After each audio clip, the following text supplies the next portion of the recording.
Welcome back to another episode of the Downsizing Roadmap podcast with your hosts, Jody Roscoe and Heather Fisher. We're talking about all things downsizing, from our own experiences with clients to guest experts. Let's make downsizing easier, one conversation at a time. Hey, welcome back to Downsizing Roadmap. We're here today. I'm Jody Roscoe. I'm Heather Fisher. And we're talking today about how downsizing moves are different than other moves. Yeah, more challenging sometimes, and how you can build a team of people you didn't even know that you need to make it easier. That's for sure. When I ended up with my mom's house, I definitely needed a group of people, and I didn't even know all the people that I needed until I started digging into it. So I'm glad that, through that we have found the people, because going through a lot of that for my own family and just gathering those sources, it's good to have it. And the things you don't even know that you don't know, we hope to share some of that. So. Exactly, because I sometimes people will say, well, what questions do you have? And I'm like, I don't even know what questions you don't sometimes even know the questions, let alone who to ask them to. So we'll figure out today. We'll talk about building a dream team, a downsizing dream team, right? Yes, and I think that there's hope. If you're feeling like things are really hard, we'll show you some ways that there are people that make those hard steps easier, simpler, and quicker. Yeah, for sure. Yeah. Okay. So why do you think that a downsizing move is more challenging? I think there's a bunch of reasons, actually. When you're just starting out or you're moving, maybe you have a child or you're just getting your first house, you don't have a lot of stuff to bring in. That's totally different from being in a house for 30 or 40 years and collecting things, really things that mean something to you. Yeah. And your college coffee table and your milk crates and, all of your stuff in 4 or 5 boxes coming from an apartment is much different. Yeah, it's not the same. And you fit in the new house because there's so much room in it. You don't even have enough furniture for all the rooms. I remember my first house that we bought, we needed to buy furniture for some of the rooms, right? Absolutely. So, but downsizing, you are taking all the stuff that you've accumulated and trying to put it into a smaller space instead of a bigger space. So that's one thing I think that is really challenging, just maybe the amount of stuff that people have. And then the emotional around the stuff that the people have, right? It's sometimes hard to let go of things. Absolutely. And because it's hard, we don't do it along the way. Right. So we all forget that one in, one out rule, and we just bring in more and all the in and none of the out. Yes. Hopefully we're not still finding that college coffee table in the basement somewhere, but I'm pretty sure Mark's things moved their way out way before my things did. Yes. Yeah. So I think definitely the stuff is what we hear most, and we've talked about that a little bit in other episodes, and we will a lot because that's it's a big piece of it. A main thing. I think sometimes what we find is that it is a lot of people working on the process, meaning family. Mm-hmm. If it's adult children helping their parents, or it's a home that you're trying to go through all of the things that someone has passed away, or you're handling decisions, but you are not the one living in the house, all of those pieces, you hope that you have the right documents in line and that someone has done estate planning, financial planning, all of that, but you're not sure if you don't do this every day. And so I think you need a team of, us as the real estate agents and title companies and a financial planner or, estate and elder law attorneys to make sure all of those pieces, paperwork-wise, work together to let you sell the home or do the financial pieces that you need to. And you need those resources to look at it for you and make sure that's all in line. Yeah. So if you're moving to a smaller place, there's all this stuff, there may be, like you said, financial constraints. Where are we going to go? That's a question. I think that there's a lot of fear actually around it. So that's, I think, another reason why downsizing is different than maybe upsizing. Seems maybe more exciting. Sometimes if it's downsizing, it might be a little bit scary. Yeah. You know where you are, you know what your house is like, you don't know what that future looks like. And so spending some time thinking about that future and what it looks like and how it could be great, because I think sometimes our mindset gets in a place where maybe it's something that's happening to you or you have to do this and you don't want to. But if you kind of change your mindset around that and think, oh my gosh, this could be great. I do not have to mow that lawn one more time. Yeah. I do not have to take care of those 27 flower beds I thought were a really great idea. And even if you love gardening, it could be a smaller amount of gardening in a smaller place. So it's not like you're giving up things that you really. You have to find those ways to make them more manageable in a different space or a different time of life. Right. You can still do the things you enjoy, just finding how it fits into whatever phase you're in. Yeah, I think sometimes you do have to just make it in smaller pieces of what you love, but something more manageable, and really start to think about, get a little dreamy about what it can be, what those goals are going to look like. Is it going to be that you get to travel more, that you spend more time with your family, that you just don't have to take care of as big of a space? Peace of mind from safety or health concerns. Right. Safety is a big deal. Does the house not work anymore? Can you not get upstairs really easily? Like those kind of things. And so really start thinking about it as a positive instead of something that's scary, because I do think that sometimes fear kind of comes into it and causes people to have a less good experience than they could have. Yeah. I think sometimes a downsizing move is different because of timeline too. Right.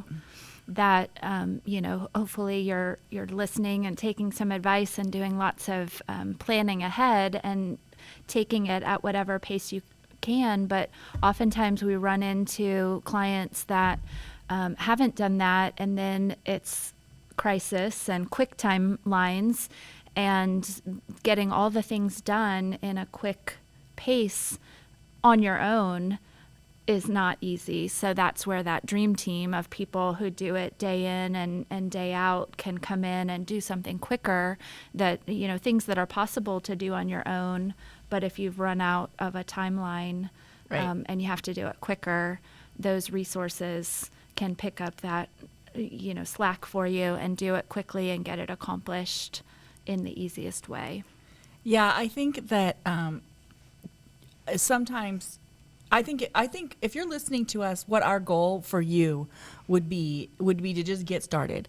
And whenever it is that you're ready to make that move, you will be ready. So as we start talking about these things, and we'll get in depth in some other episodes specifically about, financing and all kinds of paperwork and all kinds of things, pictures, what are you doing with all your pictures, Yeah. all kinds of things. We'll get in depth with that stuff. But our goal is for you to just get yourself ready. And sometimes that may take a year or two. But if you don't have that time, don't worry about it. If you have to get something done immediately, we can absolutely help you get that done, no matter how overwhelming it seems to be. If you have that team of people, it can happen really quickly. Yeah, absolutely. And that is the best advice that we can give, is to be ready to be ready. Right. And if you're not, we can help with that piece. So, either way, the path works. Yeah, we have a 5-step process, and the first 3 steps are basically the getting ready, and then the second 2 steps have to do with selling the house, which, eventually is going to have to happen, or you'll want it to happen. Actually, Yeah. Again, we talk to people all the time who have felt so overwhelmed and weren't sure where to start. And once they do it and they move, they're always like, oh my gosh, why didn't we do this sooner? This is so great. Absolutely. So over and over, we hear that so many times. So don't, if you're stuck, that's okay. We'll try to get you unstuck. But I do think that waiting too long We have definitely seen that, and then that makes it just so painful because then it comes from a point of crisis, and either you're not healthy enough to handle it, make those choices yourself. Somebody might have to make them for you. So again, we get started soon. That's what our goal of this podcast is to get you motivated to go. And if you do that and you're ready to go, that time that you're living in your current home and haven't made a downsizing move yet is actually more enjoyable as well, because Right. you've gotten rid of stuff to dust, and you have the freedom of your space being clean and clear, and you don't have the weight of, oh, I should fill in Yeah. the blank, whatever, clean out the spare closet or go through the paperwork. You've done that. So whether you're ready to make that move or not, you have freed up time and energy and, freedom in your life where you can just enjoy your hobbies and all the things. Yeah. So either way, get started and get to that point of being ready. Yeah, because I think whether you think so or not, it weighs on you. You know that you're leaving a mess for your kids, or that you are living in, in something that doesn't feel great for you. And even though you just deal with it every day, when you clean it out, it just feels so amazing. It just feels so amazing. So, yeah, I think those are the reasons. I think decision fatigue can also be a little bit of a problem when you're doing downsizing, because you have so many decisions to make, not only like where you're going and what that's going to look like next, but each individual item that you're looking at in your house, is a decision, and that feels like a lot. And so I think there's a little bit of that too. Yeah. When you get started and you do a little bit at a time, you can manage that decision fatigue much better, because when it sets in and you're wanting to cling to the, gum wrappers is what the example you always give, like, Right. I can't get rid of this, last gum wrapper. It's my most important one.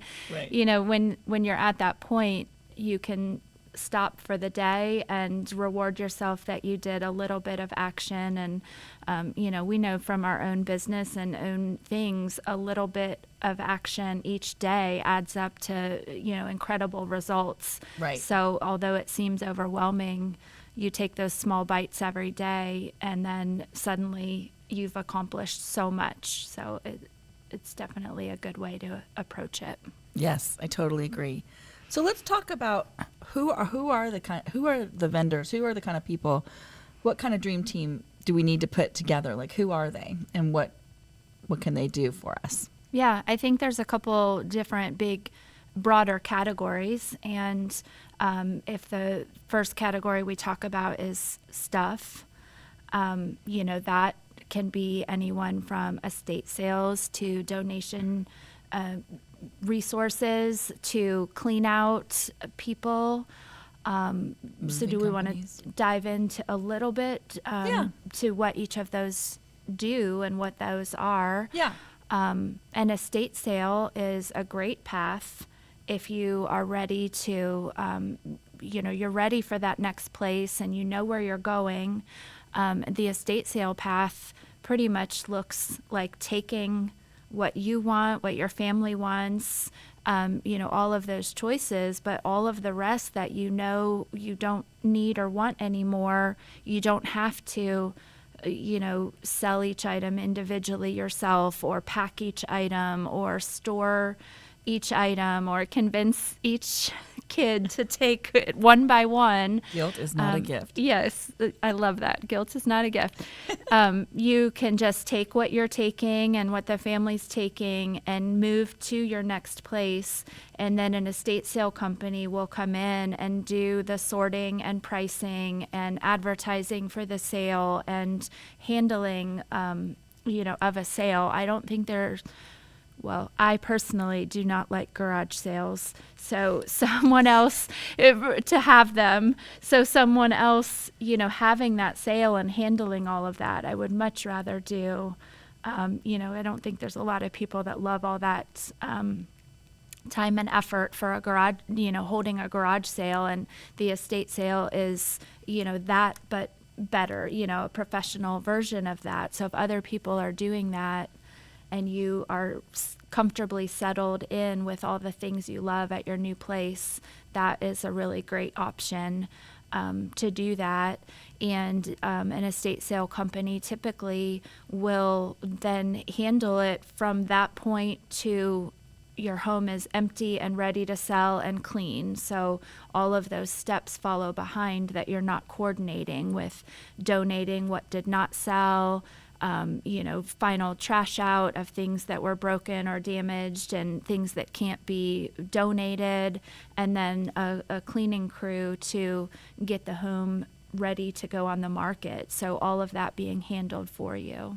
Yeah, I think an estate sale is great if you want to move fast. Sort of fast. Yeah.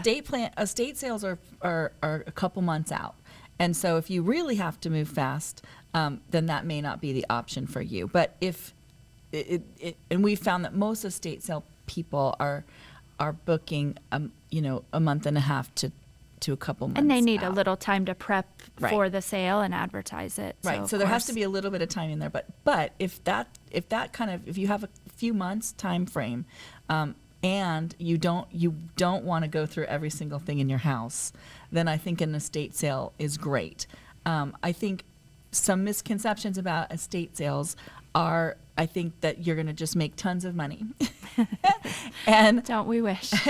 and so I think that estate sales are really great for what you just said, in that they get, it's like you put that machine into process, and it just gets handled, and when they're done, then the house is empty, and whether you have to make some repairs or whatnot, other than that, it's ready to go, Yeah. ready to be put on the market. So I think estate sales are fabulous for that, and you're not the one doing it. Yeah. Whether that's hefting things into the Dumpsters dumpster. I have done that. Driving it carload by carload to donate. And back to the decision fatigue, trying to decide, where should each of these things go. Now, if you have a couple years and you think that's what you want to do, maybe you do go ahead and donate and, get things into the places that you want them to, and just kind of live in that, more simplified, cleaned out house. And then, at the end, you're ready to be ready. yeah, you're ready Yeah. to be ready. So I do love estate sales for that purpose, especially. But I think sometimes, unless you have things that had a lot of value to begin with, that you were really spent a lot of money on, the best part of the estate sale is that Handled it's done for you. Yes. Yeah. So Big fans of that. big fans of that. Yeah. So and auction is the same kind of idea. So Yeah. a little bit different way that they handle it, but the same kind of an idea of an auction versus an estate sale. Yeah, correct. And then, staying on the house for a minute, if someone's been in their house for a long time, it's likely that, sometimes all the maintenance items have been kept up on. Sometimes it's a situation where there's been some deferred maintenance and things need done. And sometimes it's a matter of, we've been here a long time, we're not sure if we should do updates to get it ready. What repairs should we do? What repairs should we put on hold? So I think, real estate agents, us, were a big part of that dream team at the front end, to get the ball rolling on any of those suggestions, so that you can make decisions that make you the most money when you sell the house, but don't spend money that you're not going to get back in return. Right. I hate it when I go to talk to somebody about selling their property and they've done things that they're just not going to get their money back from, and there's still things that need to be done that they have to do really to get the house sold. And so I want them to spend their money really in places that actually will, get them back a return, and not spend their money if that's not the case. And so we're happy to talk to people, even if it's going to be a year or so before you're actually going to move. Call us and we will, make a plan with you, not only help you with some of these vendor people that, dream team people that can help you, but also talk about the house and what that plan could look like, what absolutely should be done and what shouldn't be done and what doesn't need to be done. Because I just don't like to see people spend money they don't need to spend. I think more often than not, when we're talking, when we're walking through someone's home with them, more times they're surprised at what we tell them they don't need to do. Right. The real estate market is different in different eras, different, whatever. And Yeah. I think they're surprised maybe before we were there, they're thinking, oh, I need to totally remodel this kitchen and these Yeah. bathrooms. And that's, not the case all the time. And Right. so I think you might be pleasantly surprised that your list is shorter Yeah. after that strategy session versus what you might have imagined in your head to get a home ready to sell down the line. Yeah. So if you can't get yourself motivated to do things, somebody else that could be on the dream team is a professional organizer. Absolutely. Yeah. So there we have some people who do that, and you definitely could have somebody just come walk hand in hand with you. Basically, how they work is they usually come kind of assess what needs to happen, work alongside you for a little while, and then give you some homework. Yeah. And kind of make that be like an accountability situation, so that next week when they come back, that stuff is hopefully, you've gone through that one box, not overwhelming amount, but just have somebody, number one, in the beginning to walk you side by side and just talk to you about it. And then, give you some homework to get that done. Yeah, absolutely. That goes back to that decision fatigue and that strategy. If, the big concept of, I need to get rid of things, I have too much stuff. That's not a defined plan. So I think that professional organizer, she can make that same type of plan for the downsizing of your stuff and helping know what do you need to make decisions on today. I'll be back, tomorrow and doing some of that together and maybe some of the labor part of it too as well, when For sure. Yeah, if the boxes are too heavy or any of that stuff needs to happen. Setting up those stations for and going same through for it. actually moving into the new place. Like we have people that can unpack you, help set up the house, all of those things, depending on if you need that, because your level of ability is not able to do that. We absolutely have that. Or if you're just overwhelmed by the thought process of it, sometimes it just genuinely helps to have somebody walking alongside of you doing it. Yeah, I mean, it's almost a designer with your own things. Yeah, they're exactly. setting up your new space with the things that you love and, in a way that, maybe it's just a lot for any of us to do on our own. So that's great. That's great. If you have gone the path where you are going through things, we have some great donation places on our website, so you can take a look at that at www.downsizingroadmap.com and take a look at different places that you can donate things if you're looking specifically for that. I do love to find places that really need certain items and be able to get them in the hands of the people that need them. Yeah, absolutely. It makes it much easier to get rid of things when they're going to be loved and needed by the next person. Right. So if you're going that route where you're going through the stuff yourself and you're looking for donation places, take a look there. But they're in every city. There are some amazing people doing amazing things and can help you with donations. So that's another one. Professional cleaners. You might, you're probably going to need somebody to clean the house once you're done. Yeah. I know I would want that.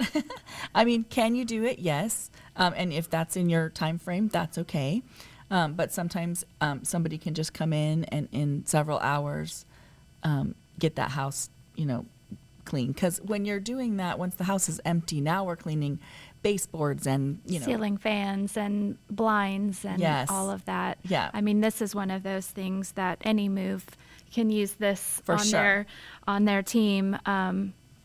But it's not a reflection of how you've kept your house and all of that. Every house, once you move all that furniture out and once you pull things out of the cupboards. Every house needs that really deep Yep. clean, no matter what it looked like from the start. It needs all that dust and, the stuff that was tucked behind dressers you didn't move and, under the bed and things like that. So that's a great, resource to have, and just have it handled, move to the next place and be settled, and let someone else be doing all of that scrubbing.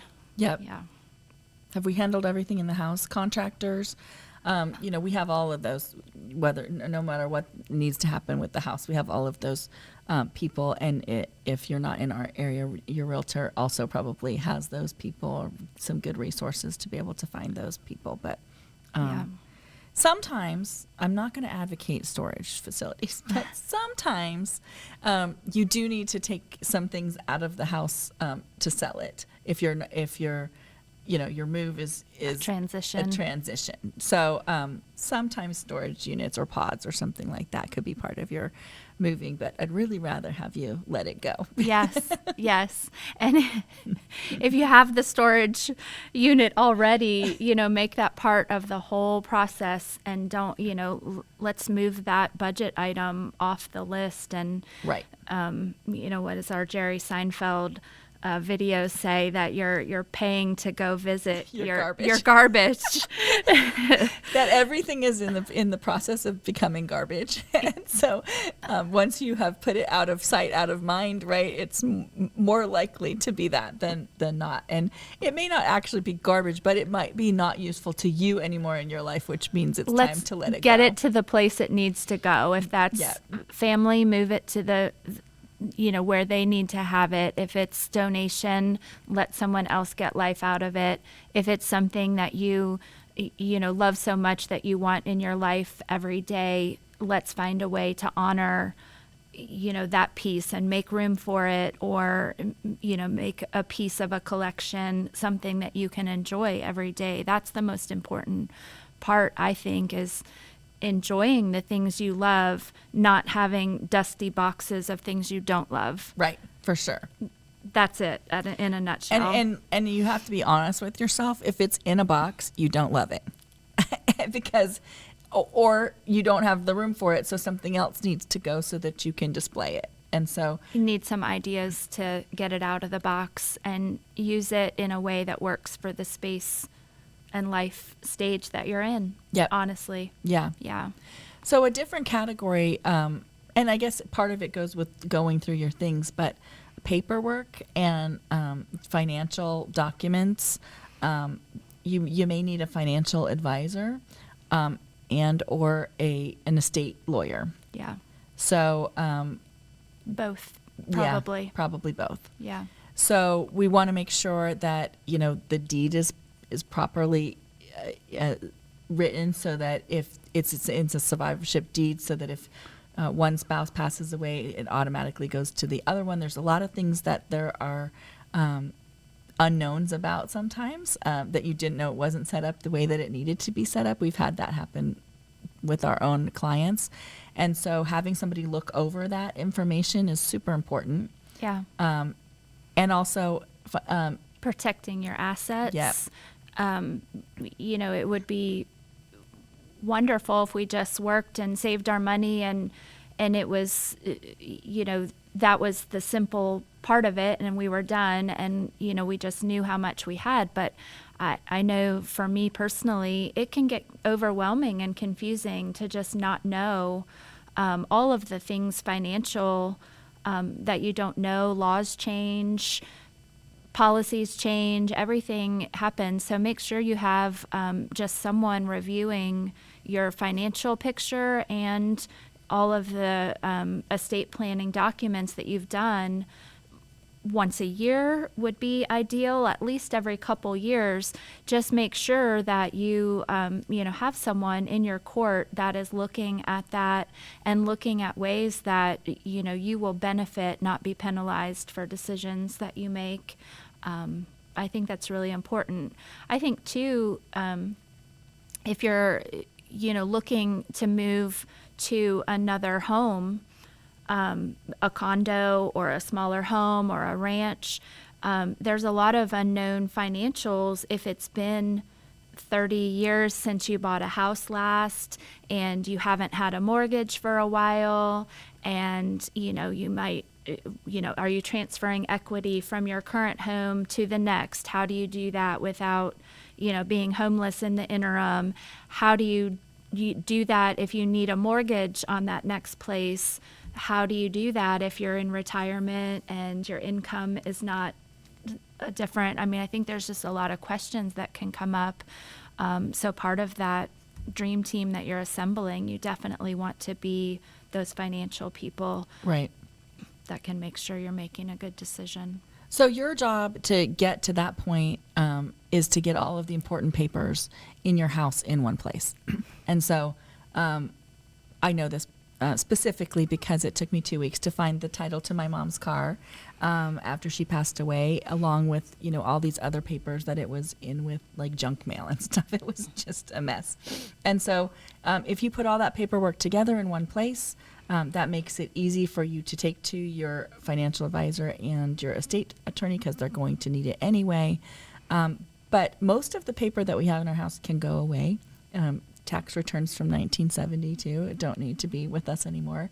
We just need basically our most recent statements from all of our accounts that we have, and then a lot of the marriage certificates, deaths, anything like that, military paperwork, those kind of things. Title to the car.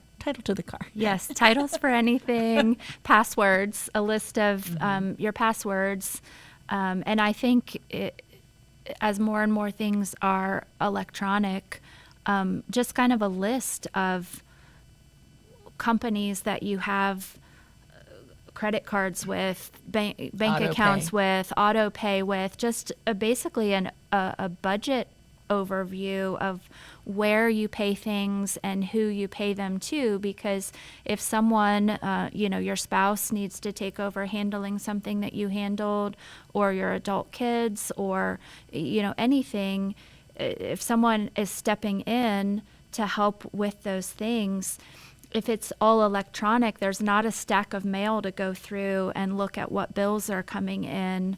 So make sure those email passwords so someone can see what's coming in.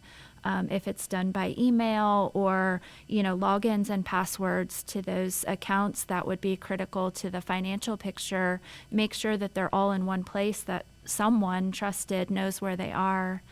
And the other thing that you need is you need to write down your password to your phone. If you have your phone password, a code to open your phone, you need that, because I found out the hard way that if you try to change the password on one because you don't know it, like for example, you're trying to look at their utility bill or whatever, then they will send a email security code to the phone. And if you don't know the code for the phone, then you can't get the security code to change the password. So it's a whole thing. But circle of frustration, yes. For sure. So make sure that you put all that information in one place. As you're cleaning out your things, you don't need any of your old magazines or any of those things. All that can be found on Google, but just important paperwork all in one place. And we'll do an episode on paperwork because it's a big deal. Yeah, a deep dive is needed for sure. But back to that, be ready. If a crisis situation comes up, minor or major, if you need all of that suddenly because someone's in the hospital or someone is, something has changed, when you have it all in one spot, everything is easier. Yeah. And you're not like, I think it's in one of these 12 file cabinets. Let me look. In moments of that, when you're ready to do something else and you need that paperwork, you don't have time to dig through. So do that early, have it organized. Totally agree. That would have made my life so much easier. I think the last section is where you're going next. And so if you're going to a condo or a small house, then it's the realtor. It's us, that can help you. If you're thinking about maybe independent living or something like that, there are some really great resources. People who do that for free will know all of the different places and what amenities they offer, financially what that looks like. They have a wealth of information. And I think that they are well worth seeking out because, number one, it is free to you. But that is an overwhelming thought process of where would I pick. And so I think those people would be a really huge asset to the Dream Team. Yeah, that process usually looks like just having a consultation over the phone most of the time with that placement advisor, and they're going to ask for, what are all of the things? What stage are we at? Do you need just independent living? Are we at assisted living? Are we looking for a continuum of care community where, that it is something on the horizon and we want to make sure that there's not a second move involved. Right. The financial picture, and then most importantly, your hobbies, your social, Right. How much social activities do you want, the amenities, and there are a lot of great amenities out there available. Especially in the independent living communities, they're beautiful, and you have just so much at your fingertips to meet new friends and have things to do and all of that. So that consultation would be which pieces, what stage are we at, which pieces are most important, and where can you afford with your financial picture to be and get all of those, and then giving 3 or 4 of the best options so you're not overwhelmed by a Google search result of here's every place within 50 miles. Right. How There's do a you lot. even dig into that and know what questions to ask? So it's an amazing service. It and really is. the people that we know doing that are just the best hearts that will work so hard to make sure that you're finding that perfect community to land in and enjoy. Yep. Yeah. So I think that's the last kind of piece of that puzzle. So if you need help putting together a Dream Team, that's something that we do as part of our downsizing for people that come and sell their house with us. Our job, our part of it is to sell the house, but we put together all of the rest of it with you as a plan and connect you with the people that you need to be connected with. So, I wish I'd known some of these people existed. Yeah, we had a quote, we try to have a quote each time, and I think this one is perfect for this idea of having a team of people around you. But the quote is from Helen Keller: "Alone we can do so little, together we can do so much." And I think that that's perfect, and it is always easier and less overwhelming if you have some help making that strategy and breaking it into small pieces. Well, and I think just don't look at help as a weakness, right? Look at it as a strength, right? You're doing your part that you're good at, and you're going to have some other people that are doing the parts that they're good at, and together you're going to make it happen. Teamwork. So much. Yes. Yeah. We love teamwork. Awesome. Well, stay tuned, and we will see you next episode. Yeah. So next time we're going to do a book report. I feel like I'm in the 4th grade again. Yes. We're going to do a deep dive into a book called Keep the Memories, Lose the Stuff by Matt Paxton. Love it. Yep. He had 20 years of experience in downsizing. He was on the TV show Hoarders, and now he has his own TV show called Legacy List and PBS. But his book, Keep the Memories, Lose the Stuff, has some really, really great things. So we're going to talk all about his thoughts on downsizing next time. Awesome. We will see you then. Thanks for joining us. Thanks for joining us on the Downsizing Roadmap podcast. If you found this episode helpful, be sure to subscribe, leave us a review, and share it with someone who might need a little downsizing inspiration. Have questions or ideas for future episodes? Reach out to us on our website, www.downsizingroadmap.com. Until next time, let's keep simplifying and moving forward.